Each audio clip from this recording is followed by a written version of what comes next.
गरीब किसान किस्मत। दिन में बकरियां चराने के बाद थका हारा बिरजू जब घर लौटा तो उसकी आंखों में थकावट साफ झलक रही थी। धूल से सने कपड़े, माथे पर पसीना और पैरों की धूल की परत थी। बिरजू अपने घर में उसकी सौतेली माँ और उसका सौतेला भाई साथ रहते हैं। लो आ गया दिन भर का आवारा, लो कर लो बात। दिन भर का आवारा गांव की सड़कें जैसे इसकी जागीर हो। ना काम का ना काज का, बस मुसीबत का ताज पहन के घूमता है। सुबह उठते ही ऐसे निकलता है जैसे कहीं का नवाब हो, और लौटता है तो अशुभता मनहूसियत सब साथ लिए आता है। बॉय, माँ मैं तो बस बकरियां लेकर गया था, घास काटने के लिए। हाँ हाँ, मैं सब जानती हूँ। तू जो जंगल में बकरियों को चराने जाता है, काम से भागने के लिए ही जाता है। तू क्या समझता है हम क्या तुझे यहाँ मुफ्त में पाल रहे हैं? बकरियां चराने चला जाता है तू, तो बता बाकी काम कौन करेगा? बस सब जानती हूँ मैं। अरे बेटा चंदन, इसे क्या फर्क पड़ता है? तेरी माँ सारा दिन घर का काम करती रहती हैं। माँ ये ऐसे नहीं सुधरेगा, इसको तो मैं अभी सबक सिखाता हूँ। बापू तो चला गया, लेकिन ये बोझ हमारे सिर पर छोड़ गया। मगर इसे कोई फर्क नहीं पड़ता। वह पास ही पड़ा डंडा उठाता है और बिरजू को जोर जोर से मारने लगता है। बिरजू दर्द से बहुत रो रहा था। सुन चंदन, आज तो इसे ऐसे पीठ की जिंदगी भर लाचार बना रहे। हम भी क्यों रोज रोज झेले इसे, एक ही बार में काम तमाम कर दे। बिरजू चुपचाप आकर आंगन के कोने में बैठ जाता है, जैसे उसने मन ही मन उसने कोई कसम खा ली हो। बिरजू की सौतेली माँ और उसका सौतेला भाई दिन भर उस पर जुल्म करते हैं। घर के सारे काम बिरजू से करवाते हैं और खाने के लिए भी उसे कुछ नहीं देते। क्या इसीलिए मुझे हर रोज ये गालियाँ, ये थप्पड़, ये बेइज्जती सहनी पड़ती है? अरे सारा दिन बकरियां चरा रहा था, अभी लकड़ियां काट कर लाया हूँ। सोचा था अब कुछ तो खाने को मिल ही जाएगा, पर मिला तो क्या डंडा। अब मैं इन पर बोझ नहीं बनूंगा, मैं यहाँ से चला जाता हूँ। इतना कहकर बिरजू वहाँ से चला जाता है। बहुत दूर तक चलने के बाद उसे बहुत भूख और प्यास लगती है। बिरजू बहुत सीधा और शरीफ इंसान था, जो आज पहली बार घर से इतना दूर आया था। तभी बिरजू ने देखा कि वहाँ करीब ही एक घर में शादी हो रही है और दो गली के लोग आपस में बात कर रहे हैं। अरे ए सुन रे रामू, बहुत भूख लगी है यार, चल अपन भी शादी में चल पड़ते हैं। और वैसे भी इतने लोगों किन हमें पहचानेगा भला। हाँ हाँ, और वहाँ कितने अच्छे अच्छे पकवान बने होंगे। अरे वाह, ये क्या मस्त आइडिया है। भूख तो मुझे भी लगी है, मैं इन लोगों के साथ शादी में चला जाता हूँ। चलो आज के खाने का तो इंतजाम हो गया। जैसे ही बिरजू शादी में पहुंचता है, उसकी नजर एक आदमी पर पड़ती है जो बेहोश पड़ा हुआ था। उसके पास एक दूसरा आदमी खड़ा हुआ था। तुम कौन हो? मैं बारातियों में से हूँ। अरे मैं तो सभी बारातियों को जानता हूँ, क्योंकि मैं इन्हें लेकर आया हूँ। मैं तो तुम्हें जानता ही नहीं हूँ।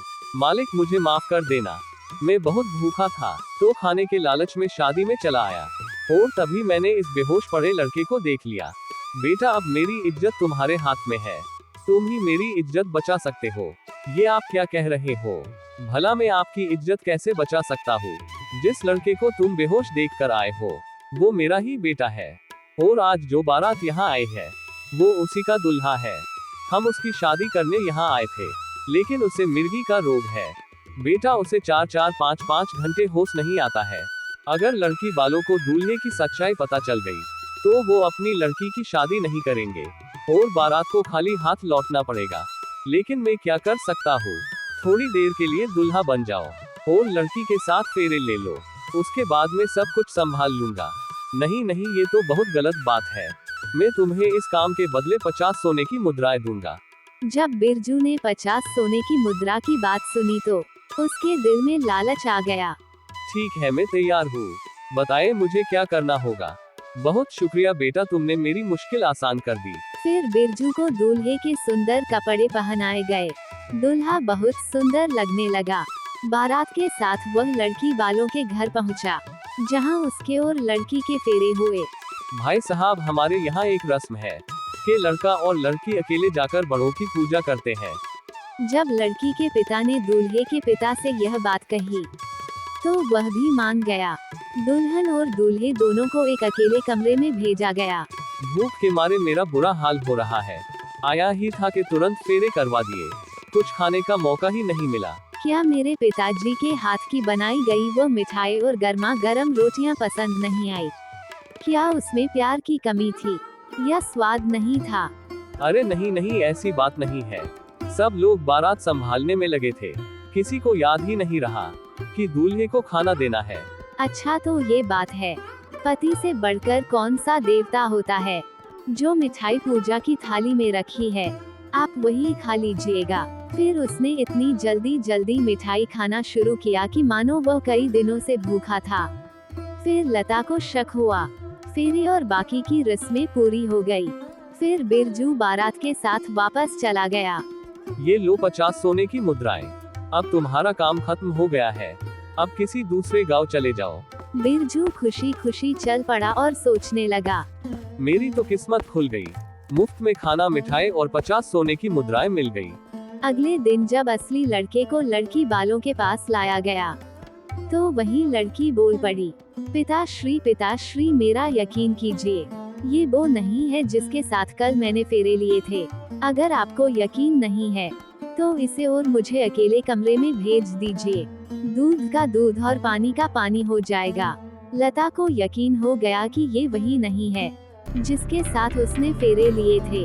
लड़के को मिर्गी का दौरा पड़ा और सच्चाई सबके सामने आ गई। बारात वापस चली गई।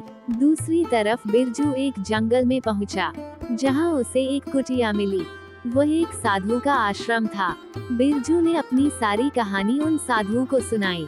साधु महाराज ने जब सारी कहानी सुनी, तो वह भी बिरजू के भोलेपन पर हैरान हो गया। उसे बिरजू पर बहुत दया आई। इतना भोला लड़का इस कलयुग में। इसके बाद वो वहीं रहने लगा। वह आश्रम के सारे काम करता। जैसे जैसे समय बीतता गया, वैसे साधु महाराज ने बिरजू को कई तरह की जड़ी बूटियां खिलाई, जिससे बिरजू का दिमाग बहुत तेज हो गया। उसका शरीर भी ताकत भर हो गया। अब वो पहले वाला बिरजू नहीं रहा। अब वो पहले से ज्यादा ताकत भर, चतुर और बुद्धिमान हो गया था।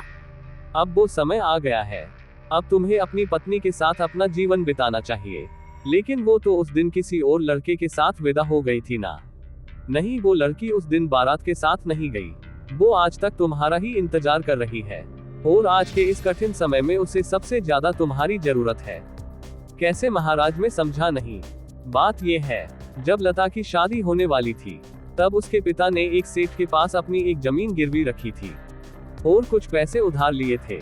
और जब उन्होंने वह पैसे ले दिए, घर और जमीन के कागज मांगे, तो सेठ ने मना कर दिया। उन्हें पंचायत में बात करनी चाहिए। ये तो बहुत बड़ा धोखा हुआ। जब वो पैसे लेने गया था, तभी सेठ ने खाली कागज पर दस्तखत करवा लिए थे। ये तो सरासर अन्याय है। किसी का घर और खेत छीनना बहुत बड़ा अपराध है।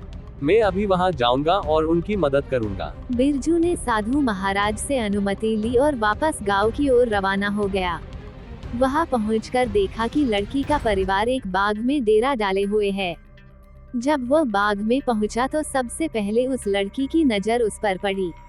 ये तो कुछ जाना पहचाना लग रहा है, जैसे मैं इससे पहले कहीं मिल चुकी हूँ।